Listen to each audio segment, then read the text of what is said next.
He said this about Donald Trump.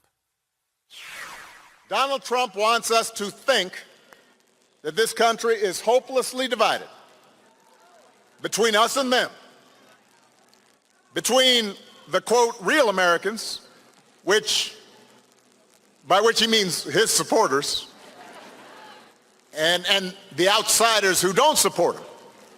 Because having people divided and angry and aggrieved and resentful, he figures that boosts his chances to get elected. Now, so those are his intentions. I do have to point out that along with his intentions, there is also a question of his competence. Have you seen him lately? I mean, he is out there, he's given 2.5 hour speeches, just word salads. You have no idea what he's talking about. He's talking about Hannibal Lecter. He's talking about this. He's talking about that. He held a town hall meeting where let me explain, because I've done a lot of town hall meetings. The point of a town hall meeting is to take questions. He just decided, you know what, I'm going to stop taking questions, and then he's swaying to Ave Maria and YMCA. For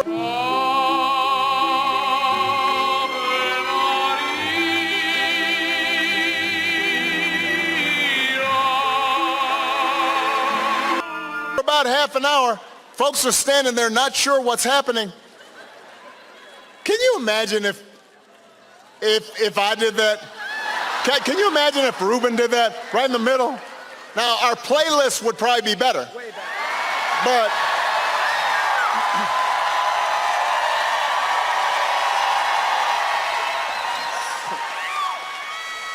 about IVF. I'm the father. You don't hear that every day. I'm the father of IVF, so I want to hear this question.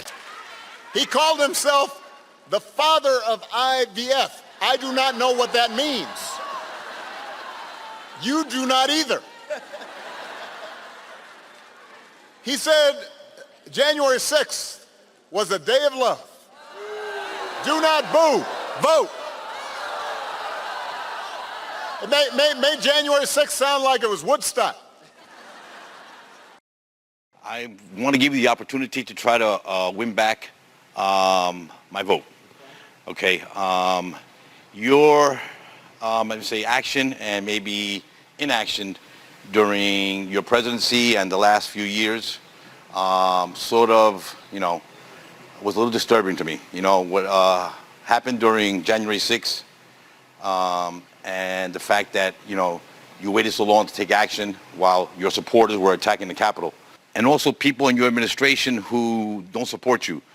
I'm curious how people so close to you and your administration no longer want to support you, so why would I want to support you?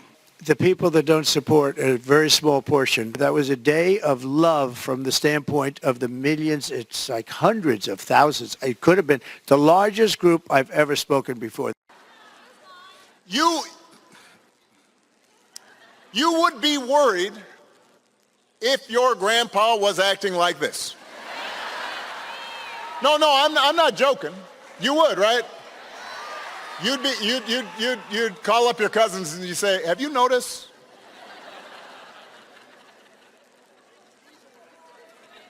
So imagine it coming from a guy who wants to be given unchecked power.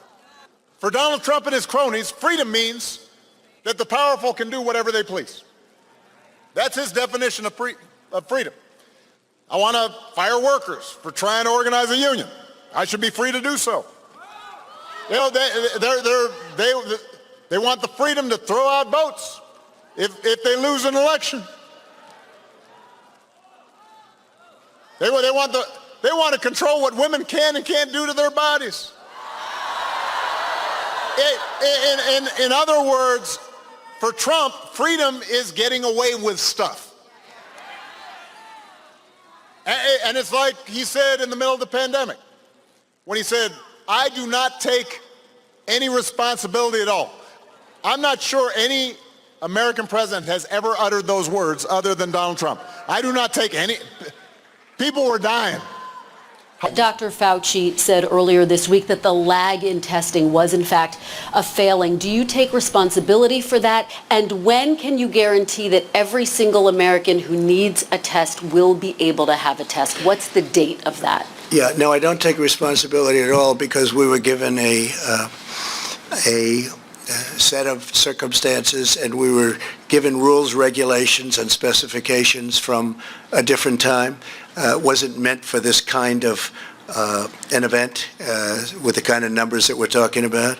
And what we've done is redesigned it very quickly with the help of the people behind me. And this will pass. This will pass through, and we're going to be even stronger for it. The president was asked why his administration disbanded the National Security Office set up to prepare for pandemics. When you say me, I didn't do it. We have a group of people. I could ask perhaps my administration, but I could perhaps ask Tony about that because I don't know anything about it. I mean, you say we did that. I don't know anything about it. And hospitals overrun. I do not take any responsibility at all.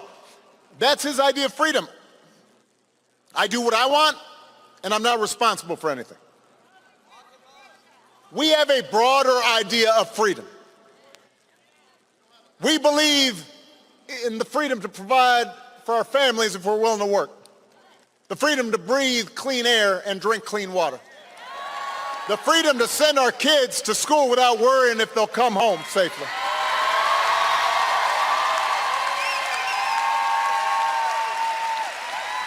We believe that true freedom gives each of us the right to make decisions about our own lives, how we worship, who we marry, what our family looks like. And we also believe that freedom requires us to recognize that other people have the freedom to make different choices. And it doesn't make them bad people. It doesn't make them evil people. It doesn't make them enemies of the state.